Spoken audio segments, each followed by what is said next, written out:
All right, hi. No, that didn't work. That didn't work. All right. Again, Let's try never again. happy. It Never didn't work. Never It caught me off satisfied. guard. I wasn't ready for it. You're never ready. Remember, we've already been down this road before. I You're a stay prima- ready. I don't need to get ready. I You're the stay prima donna. ready. It's like, okay, now I'm ready. Now it's my time. I stay ready. I feel like my head isn't as shiny as it normally is. Maybe you need some lotion. No, but I feel like I you know why? Because today wasn't a shave day. Tomorrow's a shave day, but it feels. Do I look whiter to you, Ben?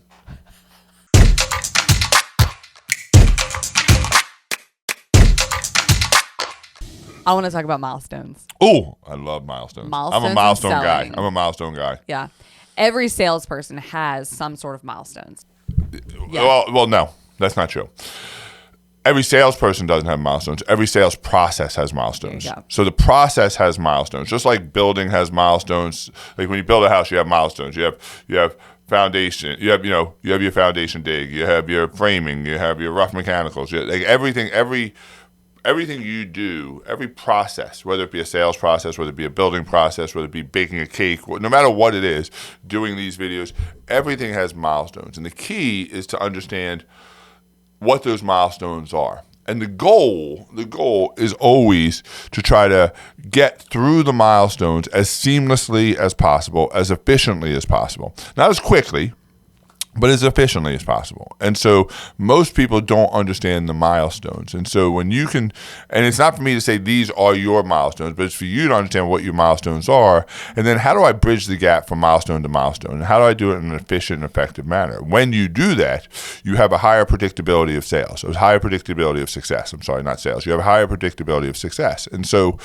most people just show up and they just start going through the mechanics, not understanding that there's milestones. And the way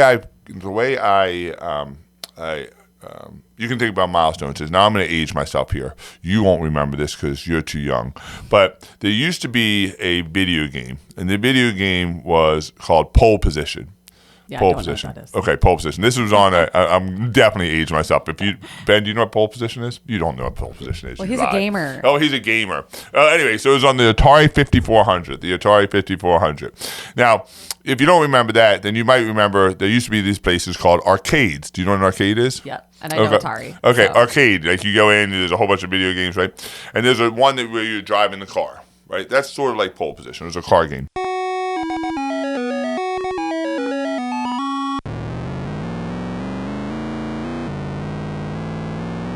You got a certain amount of time. You got 60 seconds or something. You put your quarters in, you got 60 seconds.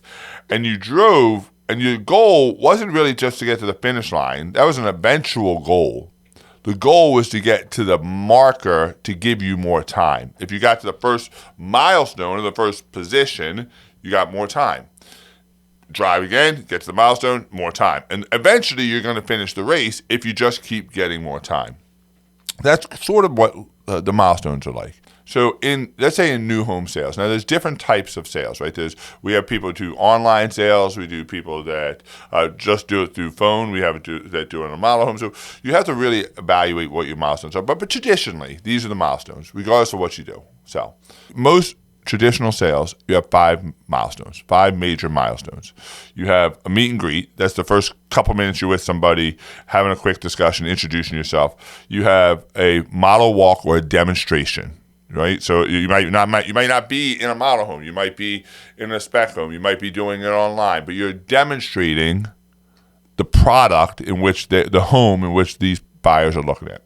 You have a community tour, a lot walk. That's where you're going to talk about home site. You're going to talk about front yard, backyard, community area, stuff like that.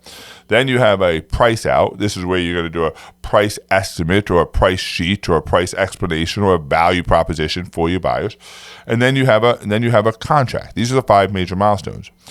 And the goal is, how do I take my buyer through these 5 major milestones as efficiently and effectively as possible? Now, they don't always happen in this order. You may decide that, hey, the meet and greet's always going to be first, but you may decide, hey, I'm going to get them out into the community before I'm going to look at the home. You may switch them around, but the goal is, if you have these 5 major milestones, you increase your probability of getting the sale by getting through the milestones. If you have a buyer, and that buyer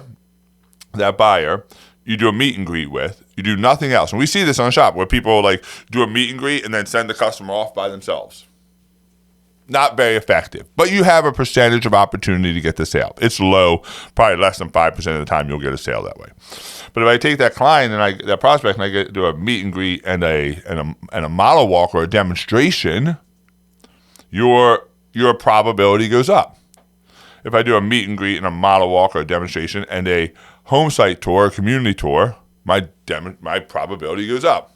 If I do a meet and greet, a demonstration, a community tour, and the price out, my probability goes up. And if you do a meet and greet, a model tour, a demonstration, a lot tour, a community tour, a price out, and present a contract, my probability goes up. So sales in life is all about predictability and probability. And so I'm going to put myself in position by trying to get to those major milestones. What this does is it shortens the goalpost for people. So for me, when somebody comes in a meet and greet, I'm not worried about getting them to a contract. I'm just worried about getting them to the next milestone. If I get them to the next milestone, I provide value, I create credibility, my percentage of opportunity goes up. My predictability of the sale goes up. And so what I want to do over the next couple of weeks is I want to talk about some of these because there's two in particular that really are the tipping point. I think that in the meet and greet, you will not win the sale in the meet and greet, but you will 100% lose the sale in the meet and greet. I think that's a really important one. And then I believe the demonstration is unbelievably important. I believe the community tour is unbelievably important. But the one that I see more than anything that has the most predictability of your sales success is that fourth one, and that's a price out. And we've done 1,500 shops this year in the last year, and I can tell you that the price out is the one that we don't see anybody doing. Out of 1,500 shops, however many over the last year or two, I don't think I've seen one person do a price out. We don't do it. And that's the secret sauce. We used to have to do it, but we've gotten away from it. So on the next call, what I'm going to do is I really want to lay out what a price out looks like. On this call, what I'm going to encourage everybody to do is to sit down and think about what are the major milestones of your sales process. If you're in construction, it's all about milestones. If you're baking a cake, it's about milestones. What are your milestones? What are the major markers where I had to get buyer from this section to this section, from this section to this section? We're going to talk about how do you move people through. The number one rule of selling is make it easy for the customers to buy. The number two rule of selling is never allow anybody or anything to sell for you. The number three rule of selling is always keep the sale moving forward. And what that means is always keep the sale moving forward through the milestones, because as I do this, my predictability and probability of getting that sale absolutely increase.